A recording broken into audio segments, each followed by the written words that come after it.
प्रिय बंधुओं, आप सभी को मेरा सादर प्रणाम। आज के अनमोल वचन भाग 6 में आज का विषय है प्रकृति, जीव और माया। हम प्रकृति की जब बात करते हैं तो सांख्य दर्शन में प्रकृति के बारे में कहा है। सांख्य दर्शन सूत्र कहता है सत्व रजस्तमसा साम्यावस्था प्रकृति। सतोगुण, रजोगुण और तमोगुण की साम्यावस्था को प्रकृति कहते हैं, जब तीनों गुण एक समान होते हैं। अब इस प्रकृति को जड़ माना और जीव को चेतन माना। प्रकृति में मूलतः 24 तत्व होते हैं, जिसमें अंतःकरण के 4 मन बुद्धि चित्त अहंकार, 10 इंद्रियां, जिसमें 5 ज्ञानेंद्रियां और 5 कर्मेंद्रियां, ऐसे ही 5 तन्मात्र और 5 पंचभूत। तन्मात्र में शब्द रूप रस गंध स्पर्श और पंचभूत में आकाश, वायु, अग्नि, जल और पृथ्वी। बात आती है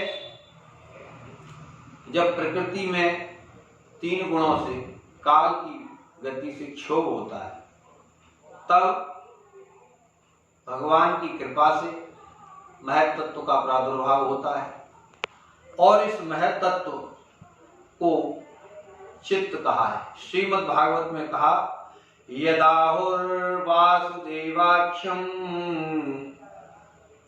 चित्तम तन्महदात्मकम्। यदाहुर्वासुदेवाख्यम चित्तम तन्महदात्मकम्।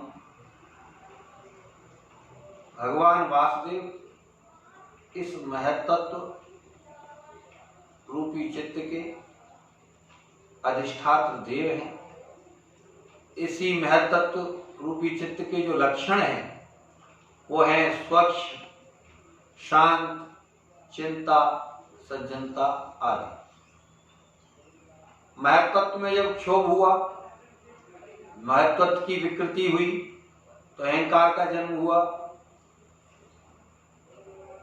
अभिमान अहंकार, अभिमानी वृत्ति ही अहंकार है और अहंकार करता न पुरुष, अहंकार ही करता है, पुरुष यानी जीवात्मा नहीं। तो अहंकार सतोगुण, रजोगुण, तमोगुण से 3 प्रकार का हुआ। सतोगुण से वैकारिक, रजोगुण से तेजस और तमोगुण से तामस। वैकारिक अहंकार से मन हुआ, जिसके देवता हुए अनिरुद्ध, और इसके जो लक्षण हैं वो हैं संकल्प, विकल्प, स्वच्छंदता, चंचलता। ऐसे ही जो राजस तेजस अहंकार है उससे बुद्धि और 10 इंद्रियां हुई। बुद्धि के अधिष्ठाता हुए प्रद्युम्न, बुद्धि के जो देव हैं वो प्रद्युम्न हुए और उसके जो लक्षण हैं वो है निर्णय करना, विज्ञान, सोच विचार, भेद, संशय, विपर्य। ऐसे ही तामस अहंकार से पंच तन्मात्र, शब्द, स्पर्श, रूप, रस, गंध, और इनसे आकाश, वायु और अग्नि, जल और पृथ्वी, ये तत्व है। इसमें जो मूल प्रकृति है वो 3 गुणों में जो परिवर्तन होने से वो सबकी जननी है। ये रजोगुण, तमोगुण 3 गुणों की साम्यावस्था है। अतः अब बात जीव की करते हैं। प्रकृति जड़ है और एक प्रकार का मैटेरियल पदार्थ है। जीव की जब बात करते हैं तो बात आती है, जीव के अनेकों नाम हैं। किसी ने पुरुष कहा, किसी ने क्षेत्रज्ञ कहा। गीता में तत्यो वेति तम प्राहु क्षेत्रज्ञम इति तद्विदा, क्षेत्रज्ञ कहा। लेकिन सांख्य दर्शन में विशिष्टस्य जीवत्वम अन्वय व्यतिरेकात् 6वें अध्याय के 63वें सूत्र में विशिष्ट शब्द, विशिष्ट का मतलब है प्रकृति के कार्य जैसे बुद्धि, अहंकार आदि, इनसे युक्त जो आत्मा है वही जीव है। यानी आत्मा चैतन्य और जड़ प्रकृति के दोनों के संयोग से जो तीसरी चीज बनी वो जीव है। इसके लिए मानस में कहा, जड़ चेतन ही ग्रंथि पर गई, यद्यपि मृषा छूटत कठिनाई। जड़ और चेतन की जो ग्रंथि है वही जीव है। यद्यपि ये मिथ्या है लेकिन फिर भी इससे छूटना बहुत कठिन है। इसको हम उदाहरण के रूप में समझें तो जैसे घड़ा है, घटाकाश है, घड़े में जो खोल है, खालीपन है, वो आकाश है, और घड़ा जहां जाता है वहां उसका खालीपन भी जाता है, आकाश भी जाता है। लेकिन ऐसा हमें महसूस होता है, सत्य नहीं है। क्यों? कि घड़ा टूटने पर आकाश में मिल जाता है, आकाश घड़े में साथ न जाकर केवल घड़ा ही जाता है। लेकिन हमें ऐसा लगता है कि घड़े के साथ हमारा आकाश यानी पोल भी जा रही है। ऐसे ही हम सूर्य से उदाहरण से समझ सकते हैं कि सूर्य का प्रतिबिंब जब जल में पड़ता है तो उस सूर्य के प्रतिबिंब का प्रकाश भी दीवार पर पड़ता है, लेकिन वो प्रकाश सूर्य का है न कि प्रतिबिंब का। लेकिन हम कहते हैं कि प्रतिबिंब का की परछाई दीवार पर है। जल के हिलने से सूर्य का प्रतिबिंब हिल सकता है, सूर्य नहीं। ऐसे ही प्रकृति के परिवर्तन से इस जीव में हलचल होती है, आत्मा में नहीं। इसी के लिए मानस में कहा कि जैसे सूर्य का प्रतिबिंब अंश है, ऐसे ही आत्मा का अंश जीवात्मा है। ईश्वर अंश जीव अविनाशी, चेतन अमल सहज सुखराशि, सो माया वश भयो गुसाई, और बध्यो कीर मरकट की न। अब बात आती है माया की। तो माया में माँ और या दो अक्षर है। माँ माने नहीं, या माने जो है नहीं लेकिन सत्य प्रतीत हो रही है। जासो सत्यता ते जड़ माया, भास सत्य एव मोह सहाया। जिसकी सत्यता से, या सत्यता ते जड़ माया, जिसकी सत्यता से जड़ माया, मिथ्या माया हमें सत्य प्रतीत होती है, यही अविद्या है, यही अज्ञान है। इसी के वशीभूत हमें भ्रम क्लेश होता है। भागवत में कहा गया, एभिर्भूतानि भूतात्मा महाभूतै महाभुज, ससर्जोच्चावचान्याद्य स्वमात्रात्म प्रसिद्धै। भागवत के 11वें अध्याय, 11वें स्कंद के 3रे अध्याय का 3रा श्लोक।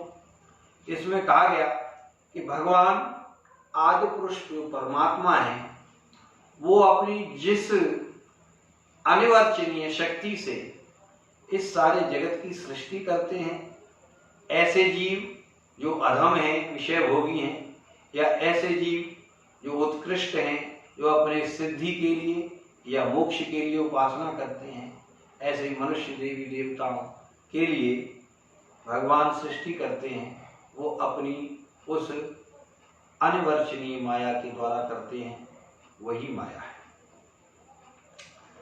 गोस्वामी जी ने कई बार कहा कि इसी माया के जासु सत्यता ते जड़ माया, भास सत्य एवं मोह सहाया। मैं, ये जो माया है, ये मैं मोह का मतलब क्या है? मैं और मोर तोड़ते माया, मैं और मेरा तू तेरा, ये माया है।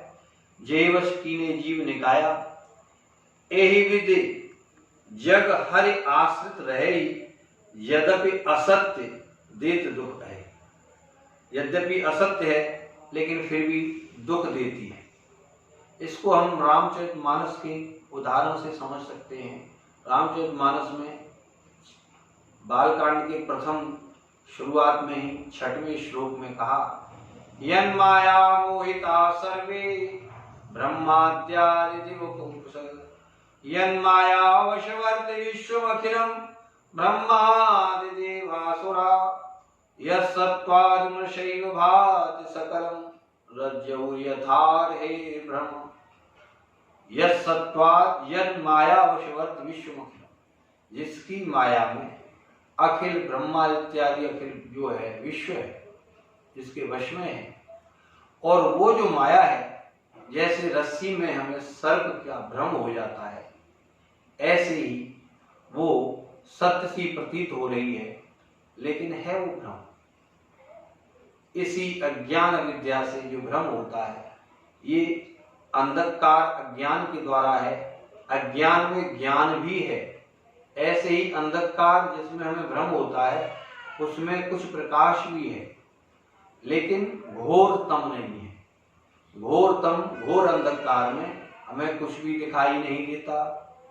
इसलिए जो अविद्या है, ज्ञान है, उसी में भ्रम होता है, प्रकाश में और घोर अंधकार में नहीं होता।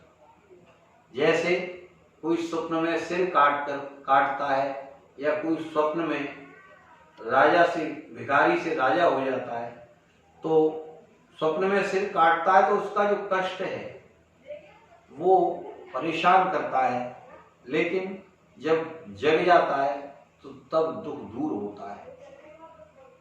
इसी प्रकार माया कहने में तो बड़ी मिथ्या है, बड़ी सरल लगती है, लेकिन इसका अनुभव बहुत कठिन है। परंतु ऐसा भी नहीं, इस अपार माया का पार भगवान की शरण में जाकर नहीं मिलता हो। करत करत अभ्यास के जड़ मत होत सुजान। धीरे धीरे अभ्यास करने से इस माया के परे ईश्वर की शरण में जाकर सर्वधर्मान परित्यज्य मामेकम शरणं व्रज, गीता में कहा, मेरी शरण में आ, मैं समर्थ हूँ तुझे अपनी माया से परे कर दूंगा। मेरी माया तुझ पर कोई भी प्रभाव नहीं डाल पाएगा। अब इसी के निमित्त आप जो है एक स्वरचित भजन सुने। हम हैं महान आत्मा परमात्मा पिया है, और संतों ने सत की राह चल मंजिल को पा लिया है। कैसे पाया?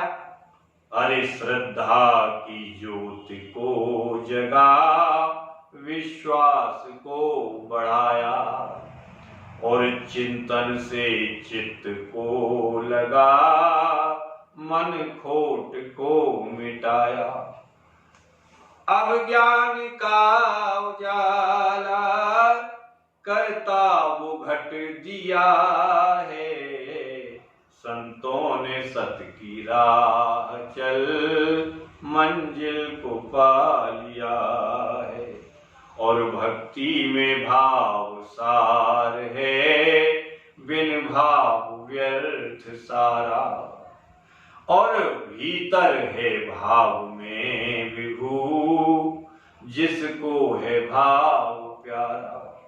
अपना नहीं है कुछ भी, अपना नहीं है कुछ भी, उसका ही सब दिया है। संतों ने सत की राह चल मंजिल को पा लिया है। और भक्ति है एक मस्ती, जिसका नहीं ठिकाना, और दिन दूनी रात चौगुनी, रोकेगा क्या जमाना। सिर पे है हाथ जिसका, ब्रज का वो छलिया है, और संतों ने सत की राह चल मंजिल को पा लिया है। अब अंत में कि राधा माधव प्रेम रस भव सिंधु का किनारा, और जिस जिसने इसको पिया बना कृष्ण का दुलारा।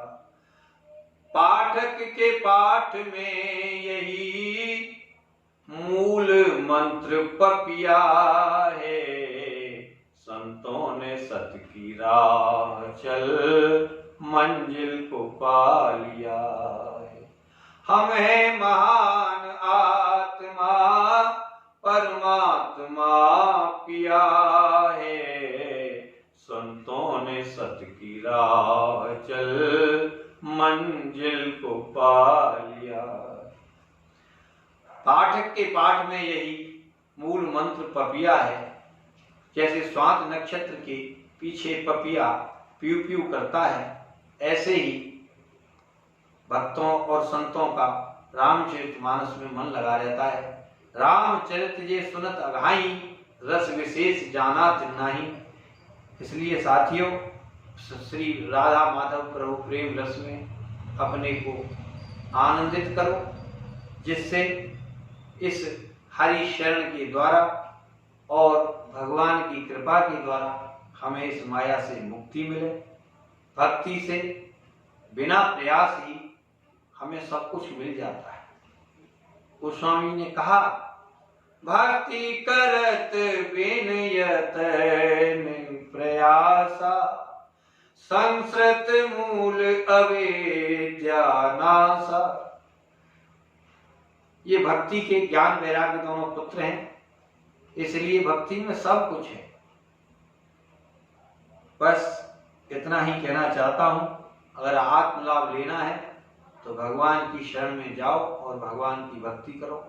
बोलिए श्री राधा माधव अनंत अंतरंग भगवान की जय।